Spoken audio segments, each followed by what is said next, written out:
A compartir hoy un pasaje de la Biblia que está en Efesios, digo mal, en Filipenses. Filipenses capítulo 1, les invito a que abran su Biblia y que vamos a participar en esta mañana de esta reflexión en el nombre del Señor. Filipenses capítulo 1, del verso 12 al verso 30, vamos a estar meditando en esta mañana.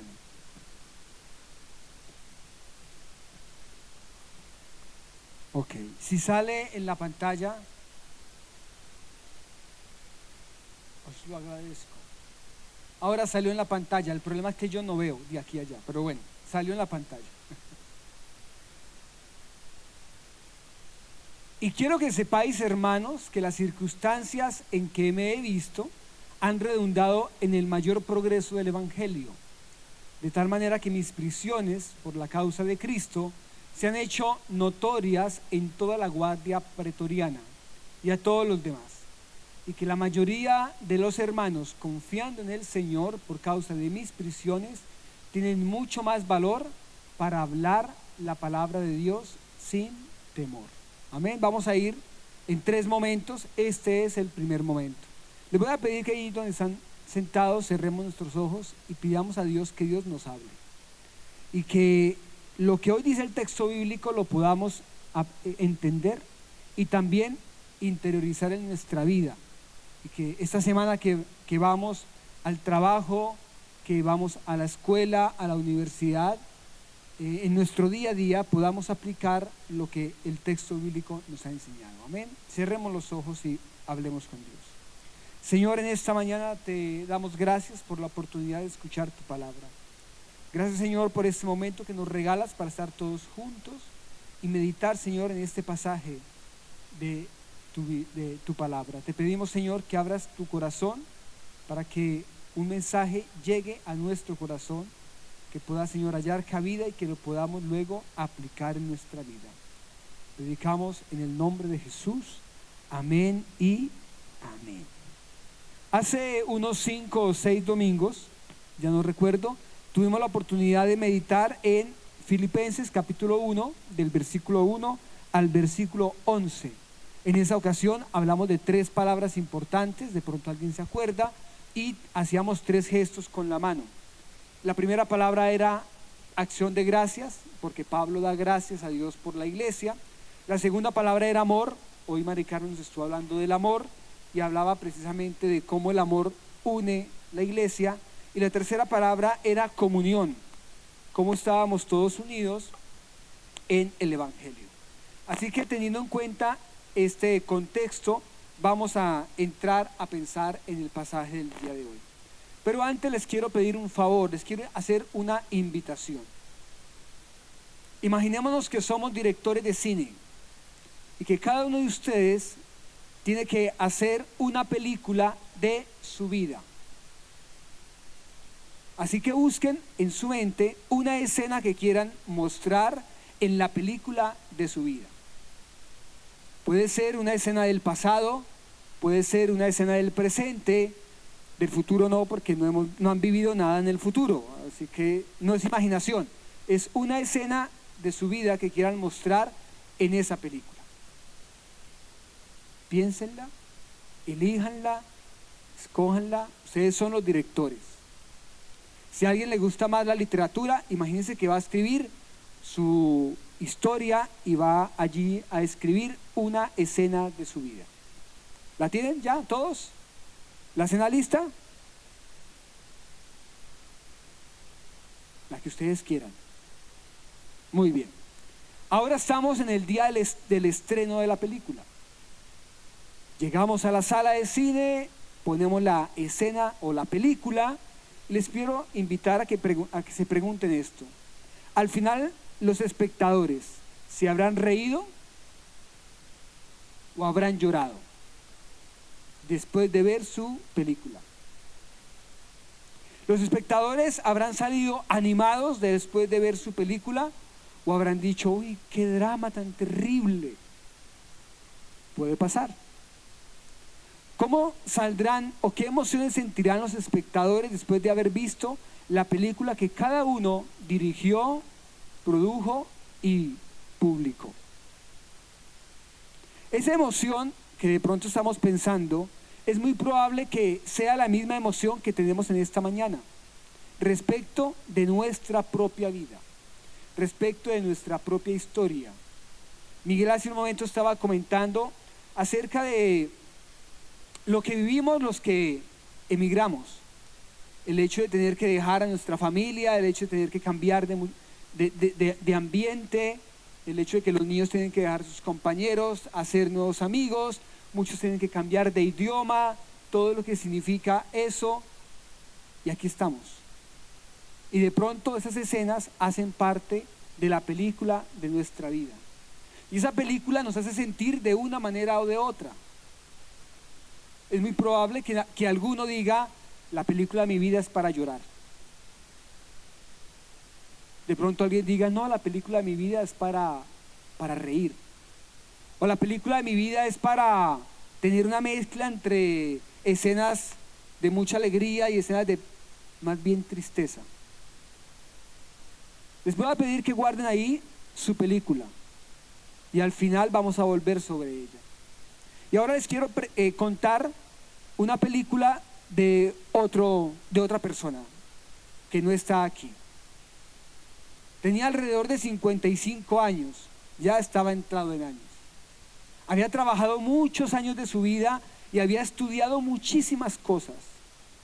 Si estuviera en nuestra época, diríamos que tendría un doctorado. Era respetadísimo en su entorno donde había estudiado. La gente iba y le preguntaba cosas, sabía mucho. Y por su trabajo comenzó a ser acusado de estar en contra de la ley. Como era tan famoso, digámoslo, iba y trabajaba y mucha gente venía a escucharlo hablar. Muchos le cogieron envidia y comenzaron a denunciarlo. Entonces estuvo preso por estar trabajando en algo que él sentía que tenía que trabajar. Y dijo, no, yo mejor voy a ir a la capital del mundo de esa época para defenderme. Así que emprendió un viaje, estamos hablando de hace más o menos 2000 años, para que ubiquen esa película. Y en ese viaje tomó un barco y el barco tuvo un naufragio y casi se ahogan y al final salieron del naufragio, llegaron a una isla y estaban ahí calentándose y salió una culebra y lo mordió, hasta lo mordió una culebra. O sea, ¿qué tiene que hacer uno para que lo muerda una culebra después de un naufragio?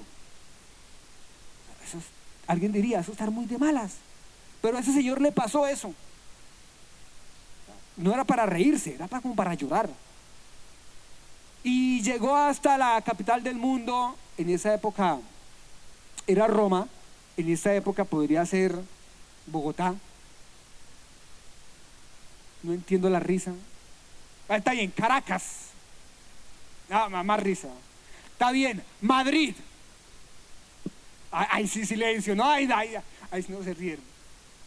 Antequera. En la capital del mundo. Bueno, yo sé que nadie más va a decir, pero yo voy a decir que Mollina. Está bien. Capital del aceite. Bueno, está bien. Llegó a la capital del mundo y allá, apenas llegó, lo tomaron preso. ¡Qué película, qué película! Y en realidad su causa era una causa justa. Este hombre solamente se dedicaba a predicar el evangelio. Les estoy hablando de Pablo, del que leímos esto. Así que va a una cárcel, en principio lo llevan a un calabozo, le ponen cadenas en los pies, en sus manos, lo tratan como un criminal de lo más peligroso. Luego poco a poco lo van conociendo, al final le van a dar una casa por cárcel y ahí va a estar ahí esperando su condena. ¿Creerían ustedes que después de la película que les acabo de contar, quienes vieran la película llorarían de las escenas o se reirían? Llorarían. Uno se lo imagina y uno dice, hombre, pobre hombre. Y el pasaje que leímos hoy lo escribió él estando en la cárcel y estando gozoso. Estando gozoso. ¿Cómo puede alguien estar pasando un mal momento en su vida, tener una película muy triste, pero vivir con gozo? Esa es la pregunta que les quiero invitar hoy a responder mediante el texto bíblico, porque muchas veces en nuestra vida nos sucede lo mismo. Muchas veces pensamos más en las cosas malas que nos suceden y terminamos afligidos, golpeados, y de pronto en esta mañana alguien ha venido así. Y hoy hay un mensaje de Dios para tu corazón. Hoy Dios nos quiere decir algo. Así que vamos a escuchar lo que Pablo le escribió a la iglesia en Filipos, y a partir de allí sacaremos 3 principios que creo que son importantes para nuestra vida. Número 1, y es el pasaje del que estábamos hablando. Ahí salgo yo, pero eso ahí, gracias. Muy bien. Quiero, hermanos, que sepáis, les escribe Pablo. O sea, imagínense que él está en la cárcel y han llegado noticias de él a la ciudad de Filipos, o sea, una ciudad cierta distancia. Y Pablo les escribe una carta y dice: mire, yo quiero que ustedes sepan que por lo que estoy pasando, todo lo que me he visto ha redundado en el mayor progreso del evangelio. Y esta es la primera parte importante que vamos a recordar hoy. Pablo todo lo encierra en torno al evangelio. Todo lo que le sucede a Pablo va a estar en torno al mensaje que él está predicando, a la buena noticia que él tiene y la cual se ha dedicado a compartir con los demás.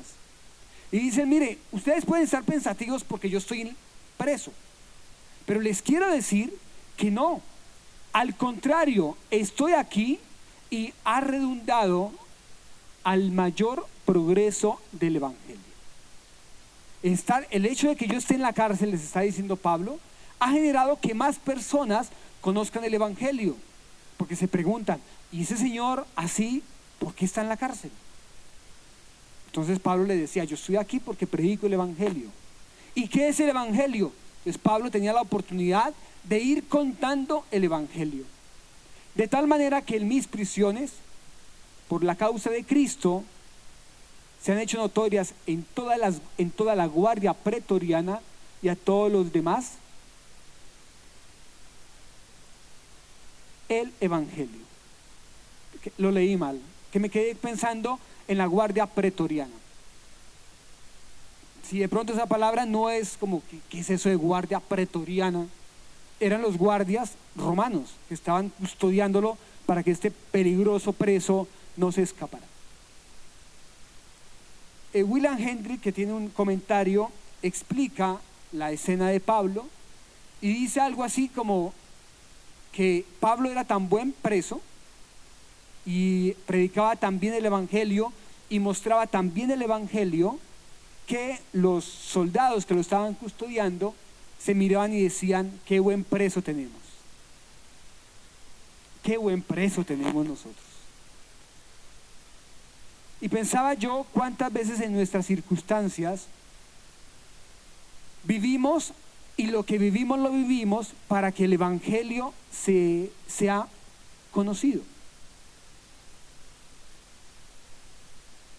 Si estuviéramos los zapatos de Pablo, si estuviéramos allí en esa situación, ¿cuál sería nuestra reacción?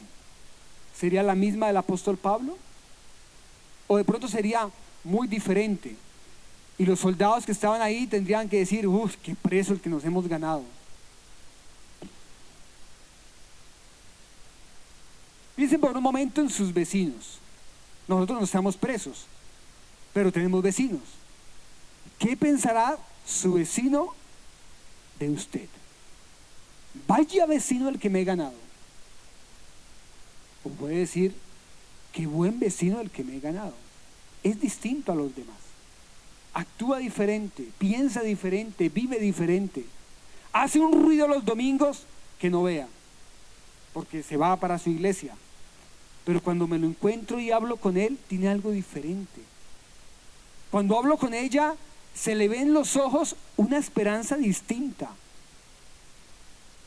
Cuando me la encuentro en la frutería y yo hablo de lo caro que está la fruta, ella me habla de la esperanza que ella tiene, de que Dios va a responderle a ella. Qué bueno tener esa confianza. Es posible que su vecino o vecina piense eso, y no lo contrario. Qué vecina tan amargada tengo yo. Mentiras, voy a decirlo para mí.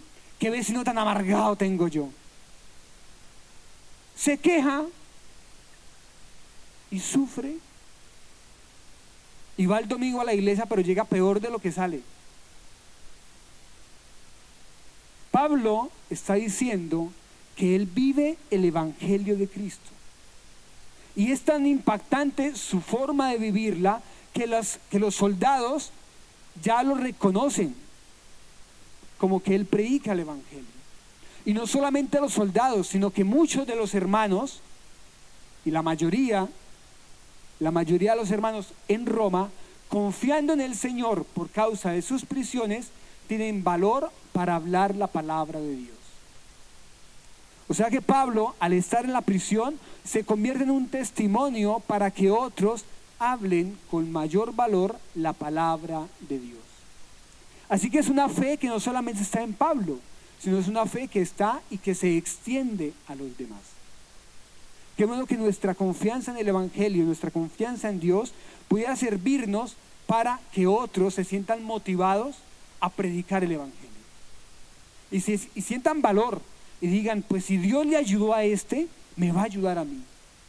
Y qué bueno que nuestra vida se convierta entonces en un testimonio de la grandeza de Dios en nosotros. Sería un buen propósito, ¿verdad? Que otros vean en mí al Cristo en el cual yo creo. Lo voy a volver a decir. Que otros vean en mí al Cristo en el cual yo creo. Seguimos. Versículo 15. Y aquí en el versículo 15 y otra hasta el 18 más o menos, van a suceder otras cosas. Y ahora Pablo va a hablar acerca de los hermanos que estaban en Roma. Y les cuento un poquito la historia. La iglesia de Roma la fundó Pedro. Pedro fue el primer apóstol que llegó allí, fundó la iglesia en Roma, y con el tiempo llegó Pablo, porque Pablo fue a Roma por un tema más bien jurídico. Pero Pablo comenzó a predicar. Luego fue llevado preso, la historia que ya les conté. Y dice que los hermanos, algunos de los hermanos que comenzaron a predicar el evangelio, lo comenzaron a predicar por envidia y por rivalidad. O sea, aparte de la culebra que lo mordió, ahora llega y está preso, y ahora otros predican porque sienten envidia de Pablo que está preso. Llama la atención esto. ¿Alguno de ustedes les ha pasado que alguien hace algo para que usted sienta envidia o porque tiene envidia de usted? ¿Lo ha sentido? Como que yo digo uno y el otro tiene que decir uno. ¿Pero por qué? ¿Por qué no dice dos? No, tiene que decir uno. Pues a Pablo también le pasaba. Y algunos predicaban por envidia y otros también lo hacían de buena voluntad. Esto lo hacen por amor, sabiendo que he sido designado para la defensa del evangelio. Esto era lo que Pablo sentía en ese momento y lo que estaba viviendo. Aquellos proclaman el evangelio por una ambición personal, no con sinceridad, pensando causarme angustia en mis prisiones. ¿Y ustedes se aterran de los hermanos que están en el centro cristiano de Antequera? Pues miren los hermanos que tenía Pablo al pie. Todos queremos iglesias perfectas, pero iglesias perfectas no las hay, porque todos somos imperfectos y estamos aquí por la gracia de Dios, únicamente por la gracia de Dios. Y muchas veces quisiéramos que la iglesia funcionara de otra forma, ¿verdad? Y que yo no hablara siempre del café de Colombia, por ejemplo. Ni que dijera siempre que es muy guapo. Tampoco. Me ayudó ahí. Pero lo hace. Siempre donde ve la oportunidad, habla del café. Y tampoco nos gustaría que tal hiciera esto y que tal hiciera aquello, y nos gustaría que esto fuera diferente, nos gustaría que tal cosa fuera... Y muchos armamos y desarmamos la iglesia en cualquier conversación. Pero aquí, tal cual como lo va a decir Pablo ahorita, hay algo más importante que nosotros, y es Cristo. Es Cristo. Y qué bueno que siguiéramos el ejemplo de Pablo y pudiéramos decir que Cristo es el centro, no somos nosotros. Es Cristo el centro de la iglesia. Y que tuviéramos la madurez que tenía Pablo, que es admirable por completo. Porque en los versículos que sigue dice que aunque los otros lo hagan para causarle angustias, versículo 18,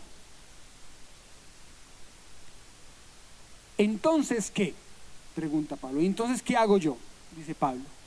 De todas maneras, sea fingidamente o sea en verdad, Cristo es proclamado. Y en esto me regocijo, sí, y me regocijaré. Sea de una manera o sea de otra, Cristo es proclamado. Y en esto yo me siento alegre, dice Pablo. Creo que como iglesia pudiéramos, por un lado, entender que si Cristo es proclamado, está bien. Yo me regocijo. Y por otro lado, entender que siempre, por supuesto, va a ser mucho mejor tener una motivación adecuada que la motivación incorrecta. Pensemos por un momento en aquellos que predicaban por envidia. De pronto se sentirían que Pablo llegó a ganarse la atención de la iglesia de Roma. Y ellos llevaban mucho tiempo ahí trabajando en Roma. Pero ¿cómo se le ocurre a este Pablo aparecido llegar aquí a predicar? No, que se vaya para su cárcel. Yo aquí sigo predicando. El comentario de Pablo no va en torno a que predicaban otro evangelio, como si lo hacen Gálatas, por ejemplo, sino que lo hacían con la motivación equivocada. Lo hacían con envidia. Pero Pablo mira más allá de las motivaciones y dice, en últimas, sea de una manera o sea de otra, Cristo es glorificado. Y creo que esto nos enseña algo a nosotros en esta mañana. Cuando pase algo en la iglesia que no le guste, pregúntese si Cristo es glorificado con eso. Si la respuesta es sí, dele la gloria a Dios. Ponemos un ejemplo. Imagínense que la cocina que se va a hacer ahora, Miguel se ríe. Imagínense, la cocina. Entonces llegamos el otro domingo, ay, Miguel dijo la cocina. Entonces llegamos y encontramos un piso fucsia. Uy. Pero el piso más feo que usted se puede imaginar. Llegamos y lo encontramos. Entonces usted dice, uy, qué piso tan... Usted lo piensa, uy, qué piso tan feo, ¿no? Yo lo hubiera hecho diferente, no hay nada como el blanco. Y al pie suyo está uno que está pensando, el blanco se ensucia terrible, no, menos mal pusieron fucsia.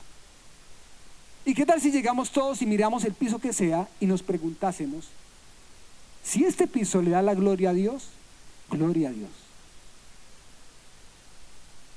Entonces muchas de nuestras discusiones del día a día cambiarían de foco.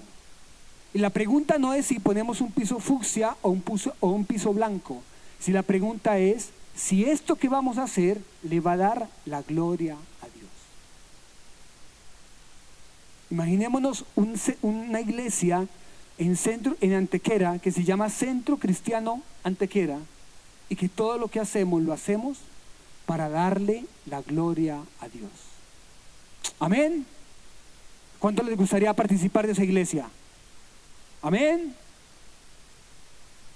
Todo lo que hacemos lo hacemos para darle la gloria a Dios.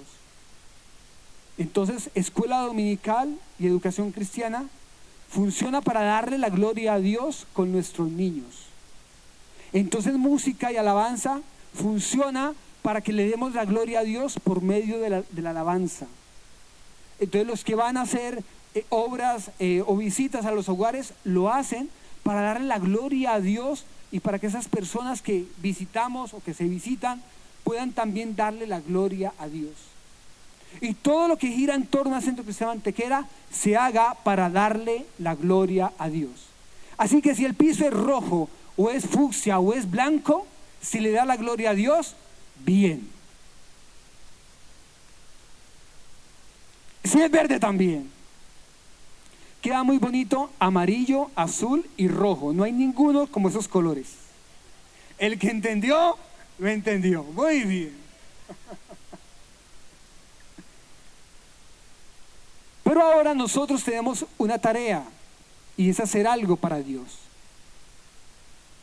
No sigamos el ejemplo de aquellos predicadores que, aunque lo hacían bien, lo hacían para molestar a Pablo en la cárcel.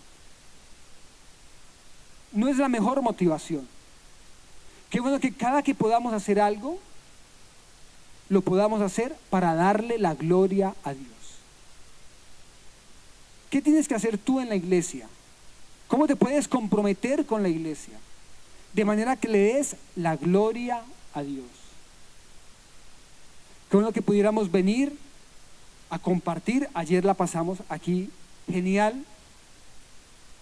Le dimos la bienvenida a Magdalena, que está de regreso con nosotros. Un abrazo, Magdalena.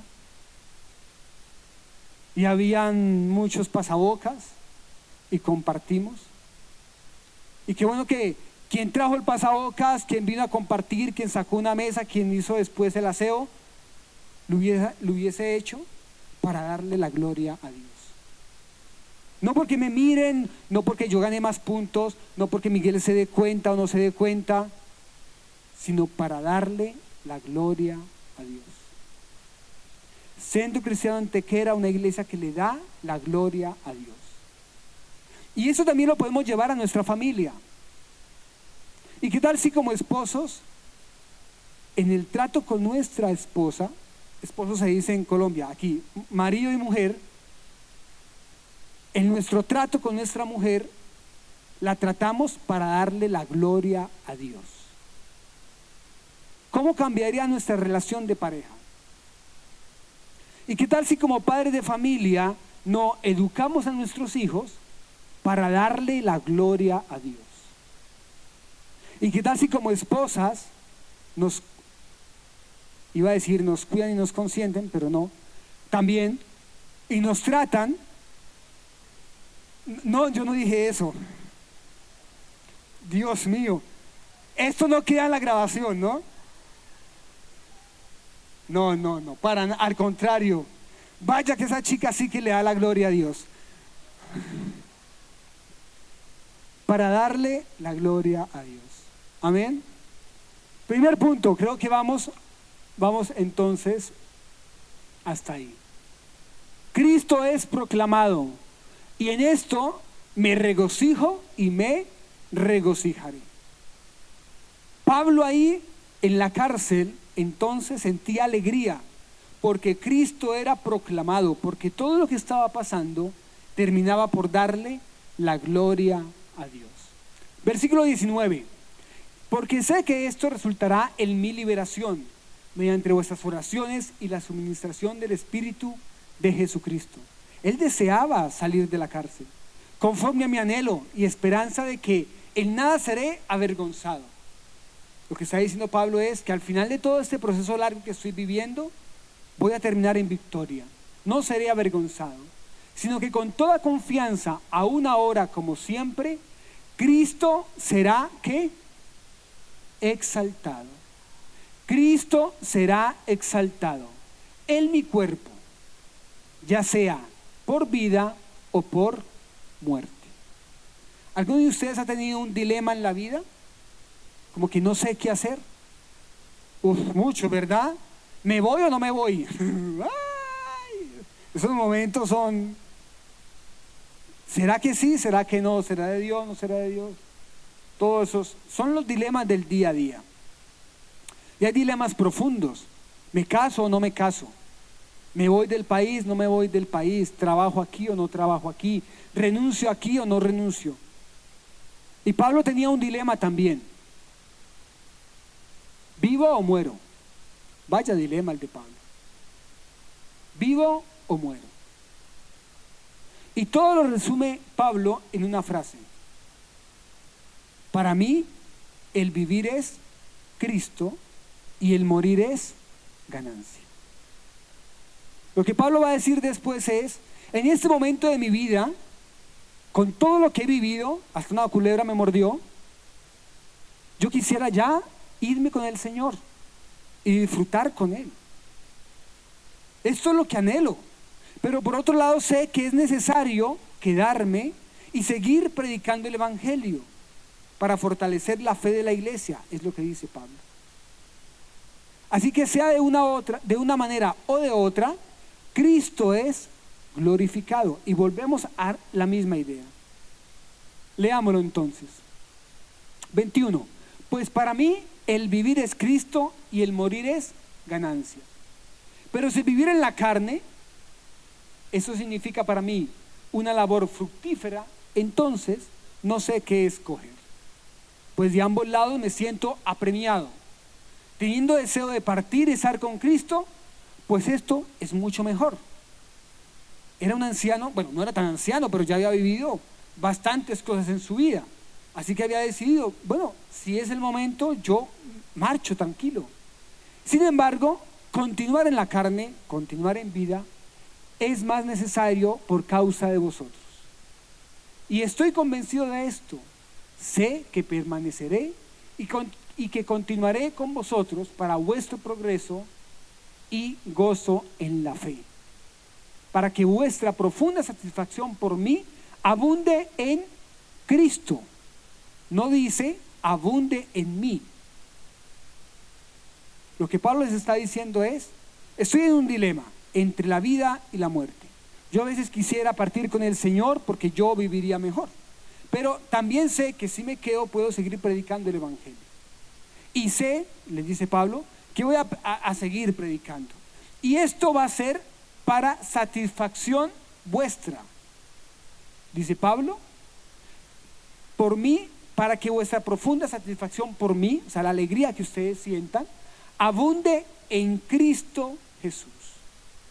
No dice Pablo para que ustedes se alegren de que yo escogí y me sacrifiqué por ustedes, soy un gran líder, ¿no?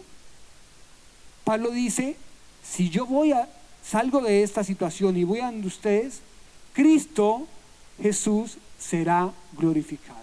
Cristo va a ser o va a abundar más y más. Frente al próximo dilema que podamos tener, preguntémonos, si hago esto, ¿Cristo es glorificado? Y si hago esto, ¿Cristo es glorificado? Y si yo tomo esta decisión, ¿le estoy dando la gloria a Dios? Y si yo tomo esta decisión, ¿le doy la gloria a Dios? Qué bueno que podamos llegar a tener dilemas como el de Pablo, que dice Pablo, si una cosa hago, le doy la gloria a Dios. Y si hago la otra, también le doy la gloria a Dios. Toda la epístola a Filipenses entonces se va centrando en que hay alguien muy importante, y ese importante se llama Cristo, y que todo lo que hacemos lo hacemos para su gloria. Vamos al tercer bloque y ya nos aproximamos al cierre. Versículo 27. Aquí hay un cambio de giro. Pablo ya deja de hablar de su situación, Pablo ya deja de hablar de su dilema, y ahora Pablo le dice a la iglesia unas recomendaciones puntuales. Solamente les voy a pedir esto, dice Pablo, solamente que comportados de una manera digna del Evangelio. ¿Lo podemos leer todos? Comportados de una manera digna del Evangelio de Cristo. Pensemos un minutico qué significa eso. La palabra comportados, que se traduce allí, en el original es, o la raíz es politeus, la misma de la política. Yo sé que cuando pensamos en política decimos no, eso nada que ver con nosotros, terrible. Pero en Grecia, el vivir en la polis representaba el ser un buen ciudadano. Nada que ver con los políticos de hoy en día, lo repito. Era vivir y hacer relaciones entre todos para que todos vivieran mejor. Lo que Pablo les está diciendo aquí es, a partir de lo que yo les he comentado, a partir de lo importante del Evangelio, a partir de que Cristo debe ser glorificado, entonces vivan entre ustedes de una manera, comportados de una manera digna del Evangelio de Cristo. ¿Alguna vez ustedes los han invitado, sobre todo los que tienen niños, coincidirán conmigo, que lo invitan a uno en un restaurante, a un almuerzo, a una cena muy importante? Entonces uno, antes de irse, mi papá me sentaba y me decía, bueno, venga para acá, vamos a ir donde su tía. Ir donde mi tía, cuando yo era niño, era el paseo de cada 3 meses. Nunca salíamos. No es para que lloremos de mi película, pero bueno. Nunca salíamos, y cuando salíamos era donde mi tía, mejor dicho. Entonces, antes de ir donde mi tía ya estaba. Y va y se sienta bien. Y no hable con la boca llena. Y no ponga los codos sobre la mesa. Y todas las reglas. Para que uno fuera y se comportara de manera digna, porque estaba en un lugar ajeno.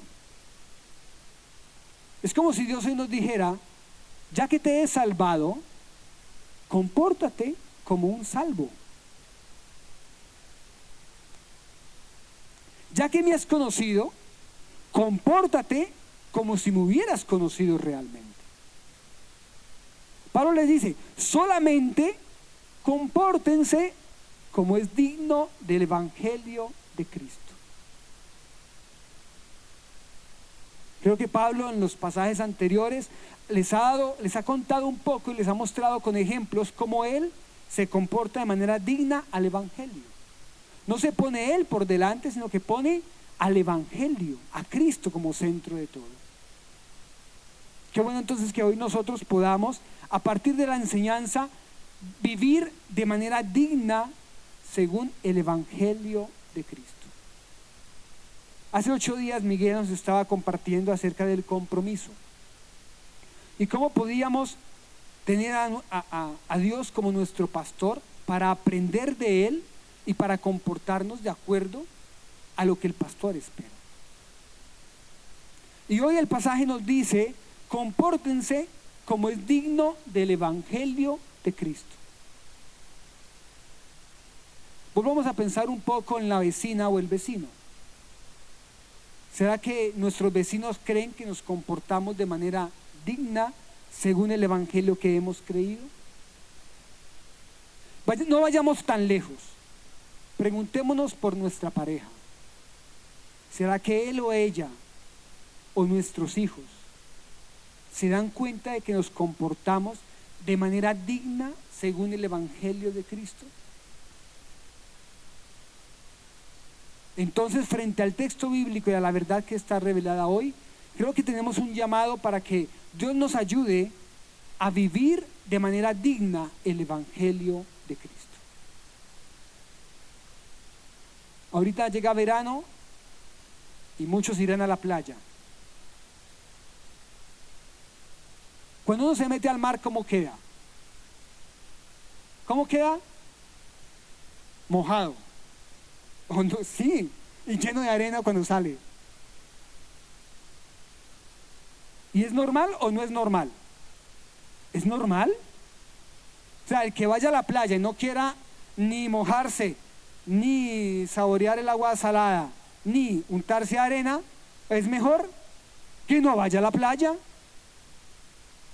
Pero si ahora nosotros conocemos a Cristo, queremos que Él nos salve, queremos que Él nos cuide y no queremos vivir según Cristo.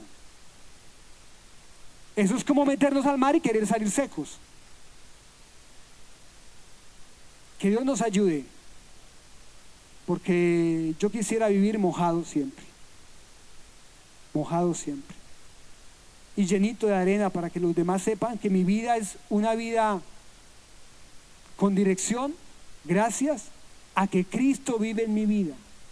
No por mis fuerzas, sino porque es Él el que me inunda, el que me llena, el que me cubre. Entonces mi vida tiene sentido porque vivo el Evangelio de Cristo. Pablo sigue diciendo,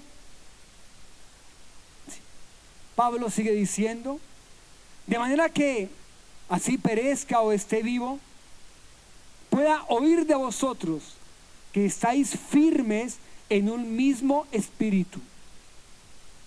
La consecuencia de vivir en el Evangelio es que vivimos firmes en un mismo espíritu, luchando unánimes por la fe del Evangelio, luchando para que más personas conozcan de Cristo, del Evangelio. De ninguna manera amedrentados o por miedo con vuestros adversarios, lo cual es señal de perdición para ellos, pero de salvación para vosotros, y eso de Dios. Porque a vosotros se os ha concedido por amor de Cristo no solo creer, sino también sufrir por Él. Cuando Pablo escribió esto, ser cristiano era una afrenta. Él estaba preso por causa de Cristo.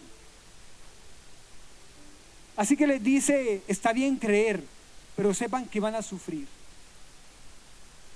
Hoy en nuestro contexto no nos persiguen por creer en el Evangelio.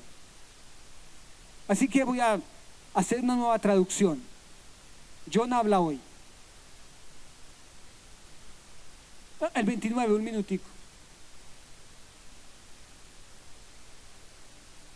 A vosotros os ha concedido por amor de Cristo no solo el creer en Él, sino el estar totalmente mojados en Él.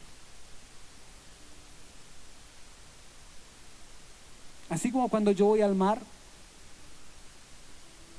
y me meto y el mar me hunde y las olas me llevan de un lado para otro y salgo mojado con esa sensación de frescura en ese verano de 40 grados.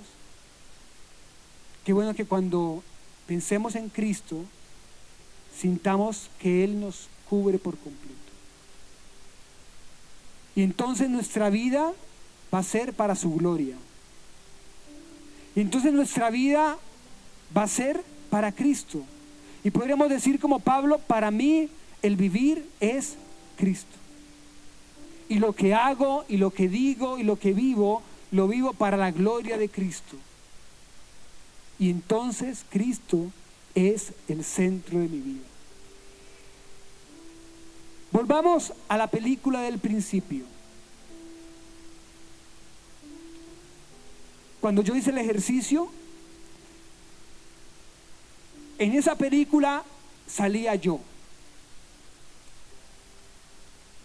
En la película de mi vida salía yo y yo era el protagonista.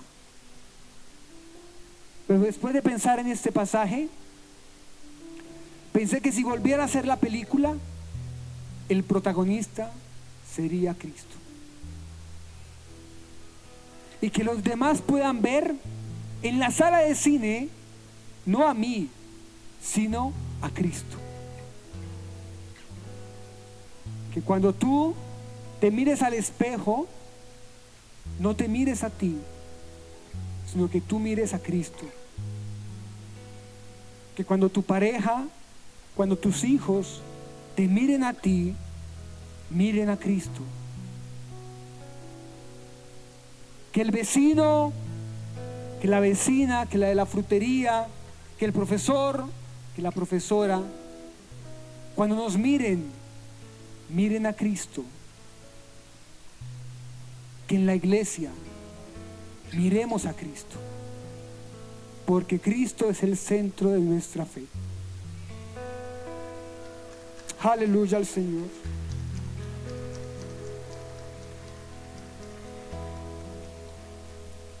Vivimos tanto pensando en nosotros, tanto,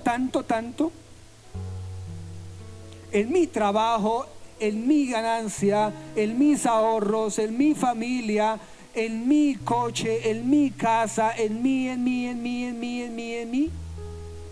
que olvidamos que lo más importante que tenemos es Cristo. Si alguien quiere venir en pos de mí, niéguese a sí mismo, tome su cruz y sígame. Y Jesús dijo: buscad primeramente el reino de Dios. O sea, métanse en el mar y déjense llenar por él,